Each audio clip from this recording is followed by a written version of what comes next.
Hey everyone, my name is Robin Bull and I am a full-time writer and editor. I have worked from home, since way before COVID-19 decided to make its way on the scene and make working from home a necessity for everyone. Every day's been bring your kid to work day for me since 2014. I started my work from home writing and editing business actually in 2013 while working two other jobs. I taught paralegal studies at a technical college in the morning, and then I also worked as a real estate paralegal in the afternoons, and then I built my writing business on the side, primarily in the evenings and in the super early mornings, and then on the weekends. And if you're wondering, if you're watching this as opposed to listening to it when I pull the audio to stick it out on one of my podcasts, if you're wondering about the Moon and Stars theme happening in my home office, it's because this room used to be my youngest son's bedroom way back in the day from when he was a little kid.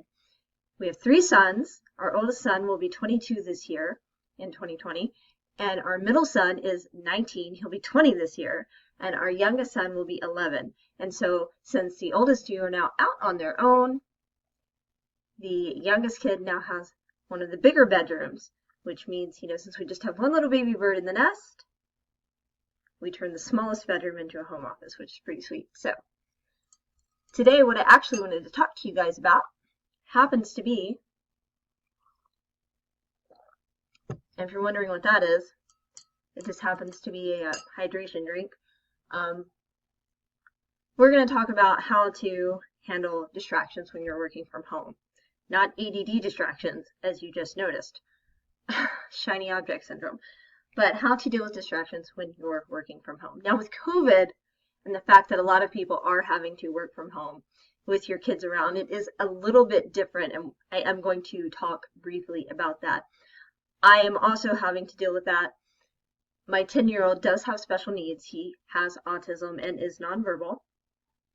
And so he is doing the majority of his schoolwork from home right now, as most children are. And parents, those of you who were not homeschoolers before, if anyone is picking on you and saying you're not really homeschooling, shut them down. Tell them to shut up. They do not get to own the term. You are homeschooling. You are doing school at home. You are allowed to use the term homeschooling. It is okay. Okay? I used to be an educator. I taught college. And I promise you, those parents who are saying that you can't use that term, they are the same parents who would be upset with the public school teachers because their little Jimmy or Johnny or Jane got a bad grade. Okay? So don't listen to them. Just like I like to tell people, I won't take criticism from the same people I wouldn't take business advice from. So just don't worry about them. Go on with your life. And yes, I know straight over my shoulder, well, actually, this shoulder. Yes, I know you can actually see my migraine prevention medicine over my shoulder. I know. Probably should have cleared my background. Whatever. No one's perfect. So for my premier group that happens to be seeing this video as well, because I know a lot of them follow me on various formats, you know that lesson I teach you guys about getting your content out there and that it doesn't need to be perfect? This happens to be a prime example. Okay? So anyway, let's talk about those distractions. Now, we're going to just go ahead and jump straight into the COVID thing. It is a little bit different. So one thing that I happen to do right now that is a bit different is I am doing certain things when my child happens to be working on his studies. He does not work as well on online platforms. He does better with worksheets and things of that nature. And so typically what we're doing is getting him set up to work on those things when I have my laptop in the room. And so we're working together at the same time. Since he does require a lot of hands-on help, despite the fact that he is working better one-on-one versus in the classroom environment, although we're certainly not going to pull him from public school because he still needs that stimulation. And I know a lot of my friends never thought they'd hear me say that because I'm not a big believer in children needing to be socialized. They're not pets, they're kids. Because of his particular delays, he certainly does need that sort of social interaction among peers and other adults and things of that nature. But so that he has access to the help that he needs, and I can see when he's struggling, or his dad can see when he's struggling, things of that nature. We have scheduled what we're doing around his particular needs. And so that's sort of one way to, you're not necessarily eliminating the distraction, because in that sense your child's education is not a distraction. Their need for you is not a distraction. You are managing their needs by being there and available to them. Now, if you have older children, right, and they don't need you quite as much, or they're very self-reliant, then obviously it's a little bit different of a situation, because you can kind of get them set up to manage themselves with their schooling. For example, if we were dealing with this when my oldest child, or even my middle child to some degree, he's a little more ADD like his mother, it would be a little bit different of a situation, because I know that I would be able to get them set up to kind of handle it on their own. I would still be available if they needed me for questions, because a lot of what I do, my clients know my typical working hours, but a lot of the time I'm just kind of left to do what I need to do. They know how to get a hold of me if they need to. Most of them just, if they have a question, they'll email me, and yes, it is a rubber band in my hand, but it's a pretty simple thing. But let's talk about actual distractions working from home. One way that I manage my personal distractions is by keeping a calendar. I am an easily distracted type of person, and that has to do to some degree with the fact that I have OCD diagnosed, and it's easy for me to get obsessive over something. And so one way that I've learned to manage that, and I've tried multiple ways, and I've been through CBT therapy, we've tried journaling, we've tried lots of different things, and that is okay to try different things and to find what works for you. So don't misunderstand me. What works for me may not work for you, and that's okay. I've tried productivity apps. The problem is I get too obsessed about, becoming more productive. I've tried project management apps. I love some more than others. I have tried things like Asana. I hate Asana with a passion. I hate Trello. Kanban works really well for a lot of people, and if you're not sure what Kanban is, you have a to-do, in progress, and a done board. My dog is behind me and she's chewing and it's driving me crazy.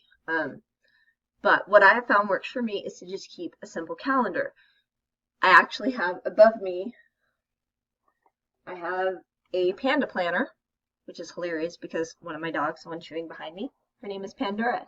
Her nickname is Panda. And one nice thing about the Panda planner is its size. And no, I don't get anything from them for, showing you. It has a monthly, weekly, daily layout, and it's undated, because if you have a 2020 yearly planner, it's probably the worst purchase you ever made in your life.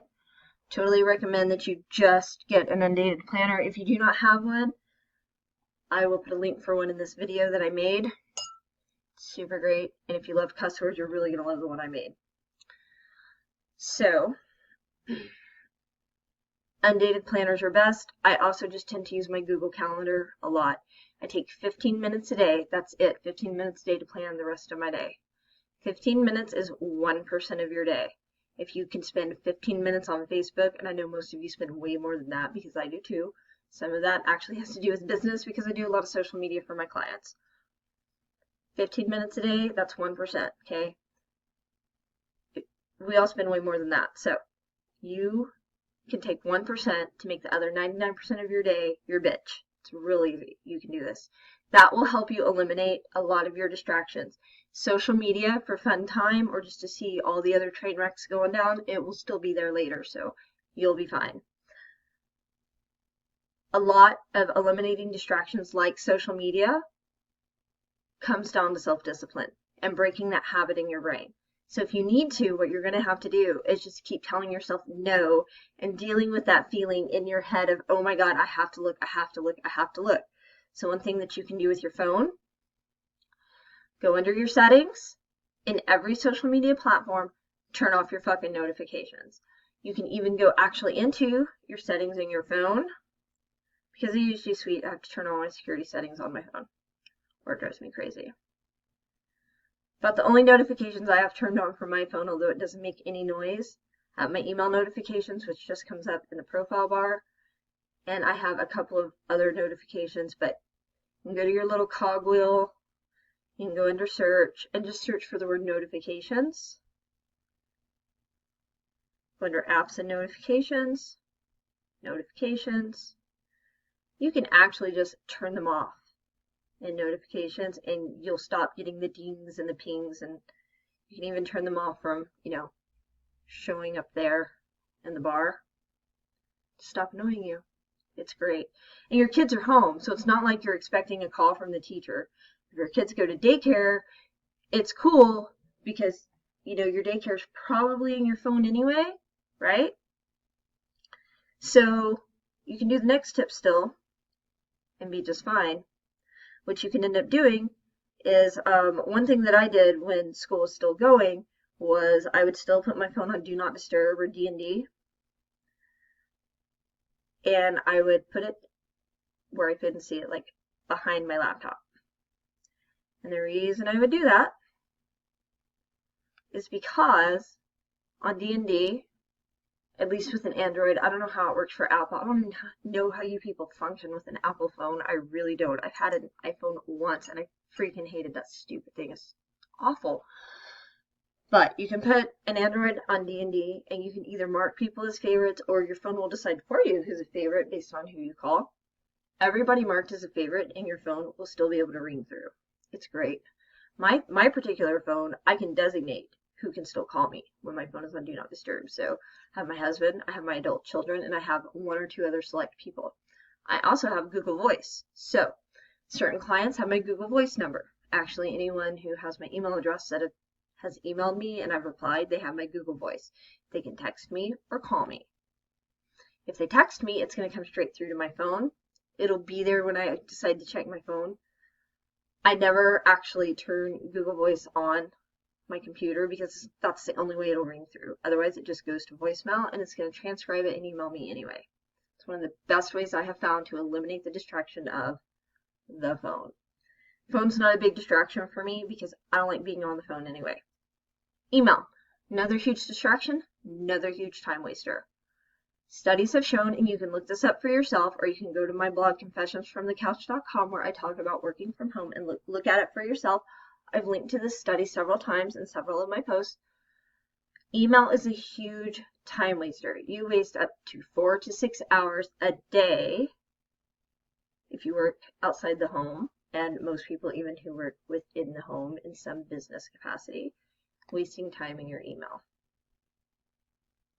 Imagine what you could get done if you got even an hour of that back that you dedicated to actually working, okay? So get out of your email box. You do not need to get to inbox 0. You're probably never going to get there. That used to drive me crazy. I stopped trying. I have 2 main emails, one on my business domain and then my main email. And I keep an eye on my main email because most of my clients, my long-term clients, have that email. So I keep an eye on it. Obviously, I check it in the morning. I check it again around lunch. I check it once in the evening, usually, unless I just happen to be looking at my phone and see something important come across. Other than that, I'm not messing with it. That's also where all the job leads come in that I post on my blog, confessionsfromthecouch.com, which, by the way, has a free writing and editing jobs list that I update weekly. You do not have to sign up to even be able to see it. It's just there. It's pretty cool. So yeah, email, giant time waster. Turn off your notifications for it on your phone. You can check it. It's still going to be there. If you have an email client on your laptop or your desktop, like Outlook, Thunderbird, whatever, turn off the notifications. They don't have to come in.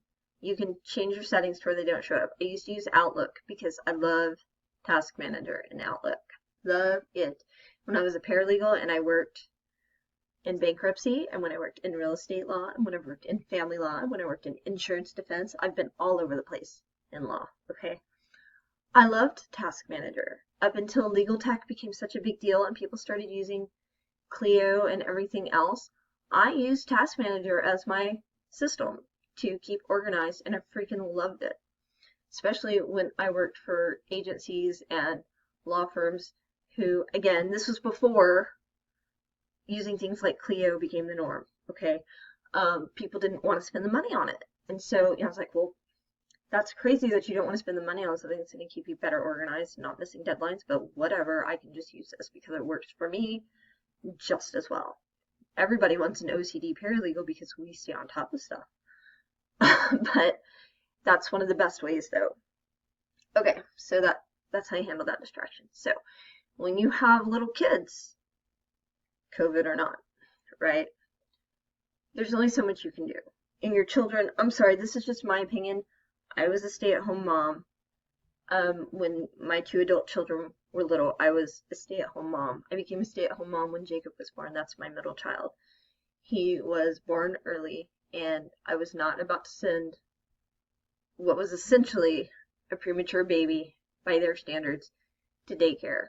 One, it was super expensive. Two, I was not going to do it. So I decided I was staying home. In my opinion, best decision I ever made. So I started babysitting a friend of mine's kid who was like 2 weeks younger than Jacob, which was just nerve-wracking because I had my oldest son, Brian, who was like barely 2 at the time. And then I had Jacob, who was a newborn. Then I had this other newborn. And then at the time, my stepson, who was Brian's age as well. And it was just so crazy. And by the way, I was only like 22, okay? I'm 41 now. And then my now ex-husband joined the Air Force, and then he left. And it was just crazy. And then Jacob, at the time, was super colicky and sick, seemed like all the freaking time. And he didn't sleep a night through until he was like 5 years old. And eventually had to have his adenoids and tonsils removed. And then suddenly he started sleeping, right? But when he was little, him and Brian both, and we lived on an Air Force base, I started working part-time around my ex-husband's schedule. First I worked for an insurance company where I was paid cash because I was a licensed agent. And I did like billing stuff. I wasn't selling policies or anything, but since I was a licensed agent, they felt better about it. So I just kind of worked around their schedule, and it was a lot harder to work from home back then because you're talking almost 20 years ago. But it's hard when you have little kids, is what I'm getting at. Like, I understand that, and you have to just you have to understand it's a season. I promise you they're not little forever, and before you know it. I said this a couple of weeks ago on my story thing on Instagram. If you're not following me on Instagram, it's all one word, The Robin Bull, Robin. Before you know it, you have this little baby, and they're 2 months old, and then they're 2 years old, and then they're 12 years old, and then they're 20 years old. Like, there are days when you're like, oh my God, this is never going to end. And then, like, they're out of the nest before you know it. So you're going to have to get through some hard times.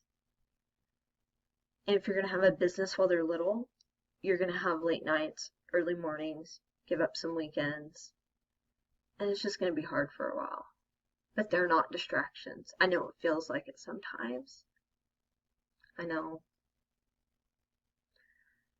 But when you're running a business, you will find a lot of the times that your clients, I'm a copywriter, an editor, and I've learned from experience as a special needs mom, my clients, anytime, and it's real rare still to this day that I've missed a deadline, but my clients every single time have been more understanding when something has come up, either weather related, because I live in Oklahoma, spring, tornadoes, tigernadoes, now COVID-nados, or my kid is having a really rough day and just wants mom, wants cuddles, wants, just attention, and it's fine, he's first. He's one of the main reasons why I did this. You'll be really surprised at how understanding your clients will be with you if you're just honest and upfront. You know, on the other hand, you as a business owner have to also be upfront with yourself and make the sacrifices to make it work and put in the work even when you're tired, you've had a bad day, etc., etc., etc. You know what I mean? So, now, if you do have kids and they do nap, mine were not nappers, none of them, try to find those spots of time where you can, do the marketing, do your billing, work on client projects, whatever, right? You'll find it makes it easier. And find your tribe, find your people. That's one thing about working from home. I have been able to find some of I'm not a real extroverted person, like in person. I do a lot better online. I have found some of the best people, some of the nicest people that I get along with very well. And it's been great. Find your tribe, and you will. And it takes time though, and you have to be super careful about who you choose to spend your time with, because you'll also find that there are some people who are not honest and who aren't necessarily looking out for your best interest. So you have to be careful about that. I've had some wonderful clients, and I've also had some that are not so great. So, you gotta be mindful of that as well. So just a quick recap about managing and eliminating your distractions. Use your calendar or find some sort of way to manage your time to avoid or minimize distractions. Your children are not a distraction. Managing your distractions and minimizing them during COVID is definitely different than not, working from home without COVID being a thing. Keep that in mind. Lost my train of thought for a second. Didn't see that coming, did you? Of course you did. Stay off social media. You're going to have some self-discipline with that, I know. The train wrecks will be there later. You'll be fine. Turn off your phone notifications. Turn off the ringer. Put it on vibrate. Turn it off. Do not disturb. The other thing I do, if I don't feel comfortable turning it all the way off, like to do not disturb or turn the volume all the way off, face down, right next to me. Put it on do not disturb, check that favorites list, make sure, if your child does go to daycare because your employer is letting you work from home or remote work, whatever you want to call it, I don't care. I'm not particular. I don't split hairs about words a lot of the time, unless I'm copywriting. That's a different story for another day. You'd be surprised, like, the effect that words have. But just face down. But make sure that your phone will ring, even if you need to test it out. Because I've done that before. I've asked my oldest son, who is an essential worker for the feds, hey, call me at like your lunch break because I have my phone on do not disturb. Nothing is wrong. I just want to make sure that it's going to ring through with the right people. Nothing wrong with asking to make sure it's going to work, right? Or put your phone behind your computer, whatever you need to do. If necessary, have your kids in the same room with you while you work and they're working on schoolwork. One thing that I do, since something else I wanted to tell you guys, my son has echolalia, so he'll get stuck on the same sentence for like 14 hours at a time. No joke. You guys know the Charmin commercial? I know it's clean because I'm Charmin clean. Yeah, 14 hours. No joke. Show you guys my magic weapon for myself. Headphones. Okay? For me. I'm still in the room with him. He is supervised. He is safe, right? There's only so much of that mama can take, right? I think every parent who has a nonverbal kid that does that knows what I'm talking about. And no, for parents who have not experienced it, you can't necessarily just get them to change a sentence. You can try it. It doesn't always work. Use your calendar. I already said that. Minimize or work around your distractions. Stay out of your email box as much as possible. 15 minutes a day planning your calendar. Even put a reminder on your calendar to remind you to plan your day. That is so helpful. Mine actually tells me it's 7 o'clock every day. I'll show you. It tells me to, make tomorrow my bitch. You would think I would be able to find my own calendar on my phone. Planning how I will make tomorrow my bitch. In case you guys ever wondered how I roll, that's exactly it. So it's pretty much all I had today. So make sure that you guys got this. You can do this. I know it seems hard, especially a lot of you aren't used to being stuck at home for so long. COVID-19 really has not changed my world all that much. I don't mind being home. So if you have questions about what it's like to work from home, make sure that you reach out to me. Facebook, Twitter, Instagram, LinkedIn. Same name all across the board, The Robin Bull. You can find me on confessionsfromthecouch.com or workfromhomesuccess.online. Thanks for watching.